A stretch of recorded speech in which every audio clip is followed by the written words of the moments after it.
मैंने पहले दिन से ही आप सबको आगाह कर दिया था कि हमें हर पल चौकन्ना रहना चाहिए, कभी भी हमला हो सकता है। चारों तरफ गोलियां चल रही हैं, कोई शराब पीकर सो रहा है, कोई लुंगी पहनकर घूम रहा है, हथियार कहाँ है कुछ पता नहीं, कोई कोऑर्डिनेशन नहीं। नौसखियों की तरह लड़ रहे थे हम। शर्म आनी चाहिए हमें अपने आप को सिपाही कहते हुए। ये तो हमारी अच्छी किस्मत थी कि उनके लीडर को गोली लग गई और वो भाग खड़े हुए। अगर कुछ देर और टिक जाते तो यहाँ लाशें बिछ जाती। मुझे माफ कर दीजिए सर।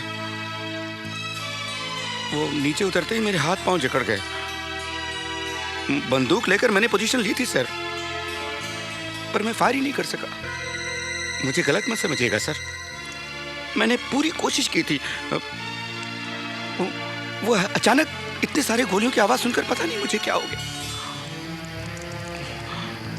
मुझे निकालिए मत सर, मैं कोई भी काम कर लूंगा।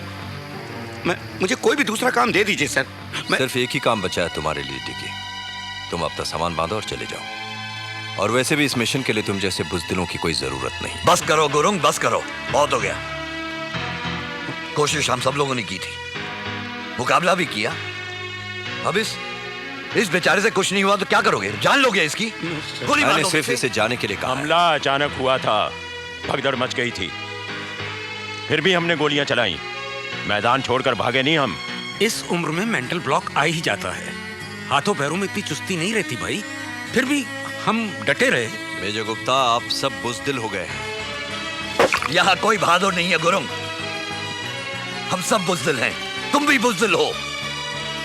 17 साल पहले हमारे माथे पर लिख दिया गया था कि हम बुज़दिल हैं। I told you not to bring up the past. Paper में हमारे नाम छपे हैं गुरुंग। छपे होंगे, मगर उसे दोहराने की कोई जरूरत नहीं है। जरूरत है। सारी दुनिया जानती है कि मैदान छोड़कर भाग गए थे हम। अरे भगोड़े हैं हम। चाइना गेट मिशन के फेलियर के बाद से टूट गए हैं। जिस्म से ही नहीं, दिमाग से भी अपाहिज। Not all of us. तुम नहीं तो हम हो चुके हैं। हम फिर से सिपाही नहीं बन सकते। अच्छा खासा बिजनेस चल रहा था, मुझे यहाँ आना ही नहीं चाहिए था। अरे दिमाग खराब हो गया था हमारा जो हम यहाँ पर आए। किशनकांत, तुम तो अपनी भतीजी की मदद करने के लिए यहाँ आए थे, हमें क्या पड़ी थी। फिर भी हमने सोचा कि चलो हम तुम्हारी मदद करेंगे, इसलिए हम यहाँ चले आए। आज के काउंटर अटैक में भी गलती तुम्हारी थी। There was no planning at all. किसी की समझ में कुछ नहीं आ रहा था कि क्या किया जाए। क्या समझ में नहीं आ रहा था कर्नल? सीओ साहब ने आपको ऑर्डर दिया था कि आप सरफराज को कवर करेंगे, दिया था ना? मुझे लगा गुप्ता को कवर करना चाहिए, उसकी जान खतरे में थी। कर्नल पुरी, आपका काम ऑर्डर्स पर अमल करना है। यहाँ हर आदमी की जान की जिम्मेदारी मेरी है। चाइना गेट मिशन की जिम्मेदारी भी तुम्हारी थी कृष्णकांत। तब भी तुमने ऑर्डर दिए थे और हमने तुम्हारा हुक्म माना था, लेकिन तब हुआ क्या? लात मारकर हम आर्मी से निकाल दिए गए थे। दुनिया भर की जिल्लत बर्दाश्त की, किसी को मुंह दिखाने के काबिल नहीं रहे, और ये सब तुम्हारी वजह से हुआ। बहुत हो गया कर्नल पुरी, बस अब चुप हो जाइए। क्यों चुप रहूं? आज मैं बोलूंगा। 17 साल से अंदर ही अंदर घुट रहा हूं मैं। इस आदमी ने हमें बर्बाद किया है। कर्नल पुरी, आप शायद भूल रहे हैं, उस रात सबसे पहले नदी में आप कूदे थे। क्या बकवास कर रहे हो तुम? ये गलत है, झूठ है। आपने चिल्ला चिल्ला कर सबको कूदने के लिए कहा था। भागो भागो, अपनी जान बचाओ, चारों तरफ से गिर गए हैं हम। अगर आप खलबली ना मचाते, हम लोग वहीं रुकते और लड़ते और मर जाते, लेकिन ये जिल्लत बर्दाश्त नहीं करते। लेकिन मैं आई एम सॉरी कर्नल, उस रात भागने में पहल आपने की थी। जबान संभाल कर बात करो सरफराज। तुम कहना चाहते हो कि चाइना गेट मिशन मेरी वजह से फेल हुआ था? मैं बुज़दिल था, मैं पीठ दिखाकर भाग गया था। अरे पीठ दिखाकर भागना और पीठ पीछे छुरा घोंपना तो तुम लोगों का काम है। आप बार बार मेरी सरफराज, बैक ऑफ।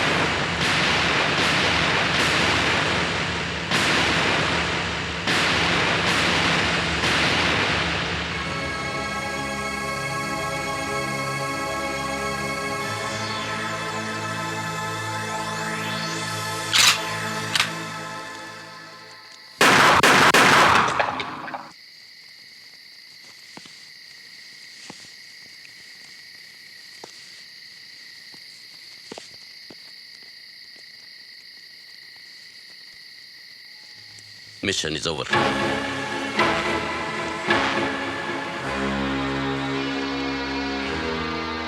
शायद अब हम लोग कभी नहीं मिलेंगे, इसलिए जाने से पहले कुछ बातें क्लियर कर देना चाहता हूं।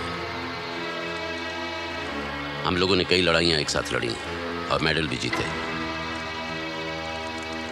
लेकिन बदकिस्मती से चाइना गेट मिशन में हम मात खा गए। कुछ देर के लिए अगर मैं अपने इंसानी जज्बे को अलग रख देता तो वो मिशन भी कामयाब हो जाता। हमें ऑर्डर दिया गया था कि शिवाली का पहाड़ी पर एक मकान में विदेशी आतंकवादी छिपे हुए हैं, उस मकान को उड़ाना है। हमने मकान को घेर लिया, बारूद बिछा दिया। ब्लास्ट करने से पहले मैं दूरबीन से उस मकान का आखिरी जायजा ले रहा था कि अचानक मकान का दरवाजा खुला और मैंने देखा कि एक बुढ़िया कबूतरों को दाना डाल रही है, कुछ बच्चे खेल रहे हैं, एक माँ अपने बच्चे को दूध पिला रही है। कर्नल पुरी, ये सब देखने के बाद मैं कैसे ब्लास्ट का ऑर्डर देता? मुझे लगा कि हमें गलत इंफॉर्मेशन मिली है, हो सकता है हमने गलत मकान को घेर लिया है, इसीलिए आपका प्लंजर दबाने से पहले ही मैंने तार खींच लिया। कर्नल पुरी, अगर आपने वो मंजर देखा होता तो आप भी वही करते जो मैंने किया है। आप ब्लास्ट का ऑर्डर नहीं देते, हम में से कोई नहीं देता, क्योंकि हम सिपाही हैं, कातिल नहीं।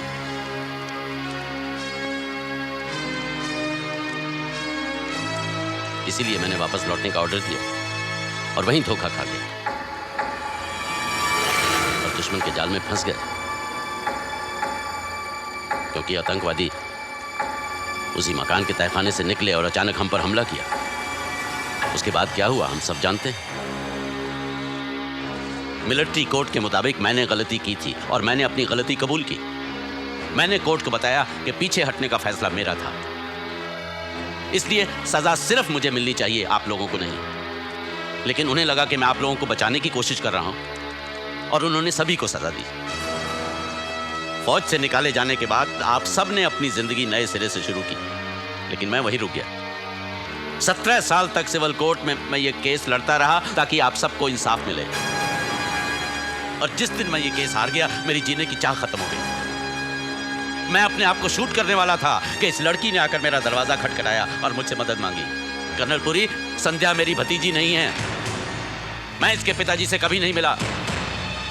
शायद किसी दोस्त की शादी में गए थे, वहां तस्वीर खिंच गई जिसे लेकर ये मेरे पास आई। मैंने इस मिशन को एक्सेप्ट किया क्योंकि मुझे जीने का मकसद मिला। और आप लोग भी यहां मेरे लिए नहीं आए हैं, ना गांव वालों की मदद करने के लिए आए हैं, आप अपनी मदद करने के लिए आए हैं, क्योंकि चाइना गेट मिशन में जो आत्मसम्मान आप खो चुके थे उसे वापस पाने के लिए आए हैं। भले ही हमारी वर्दी छीन ली गई हो, लेकिन मुझे लगा अब भी हमारे अंदर वो सिपाही का जज्बा मौजूद है, बिना वर्दी के भी हम देश की सेवा कर सकते हैं, लड़ सकते हैं, मर सकते हैं। लेकिन आज एक दूसरे पर बंदूकें तानकर आपने ये साबित कर दिया कि वो सिपाही मर चुका है। आपके दिलों में सिर्फ नफरत है एक दूसरे के लिए। इसलिए अब हम एक साथ काम नहीं कर सकते। मैंने आपको इस मिशन में बुलाकर गलती की है, अब आप सब लोग जा सकते हैं। आप लोगों के लिए ये मिशन खत्म हुआ।